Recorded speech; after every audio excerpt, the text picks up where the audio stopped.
আরে বন্ধু, কি অবস্থা তোমার? তুমি মনে অনেক টেনশন করতেছো। টেনশন করুন না বেটা, করুন কি? গত সপ্তাহে মাথায় যে শুনাছেন এই সপ্তাহে তার কমে গেছে গা, বিয়া করুন কেমনি? এই খবর। जो तेरा हाल है वो मेरा हाल है, इस हाल पे हाल मिला, ताल से ताल मिला।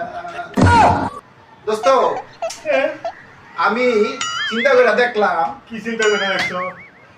টাকা আমাদের এই তোমারও টাকা আমারও টাকা, আমরা তো বিয়ে করতে পারতাছি না। তবে একটা জিনিস সুন্দর, কি? টাক দুই প্রকার। টাকা দুই প্রকার হয়? কত তোমার আমার টাক কি টাক? আমি তো জানি না দুই প্রকার হয় না, চার প্রকার হয়। আমি কেমন? টাক হচ্ছে দুই প্রকার, একটা হইলো দুধ টাক, কিটা? দুধ টাক, দুটা। আর একটা হইলো সুখ টাক। সুটা। তোমার আমারটা কি জানো বন্ধু? কিটা? সুখ টাক। এদি আসলে একটা মাল রে।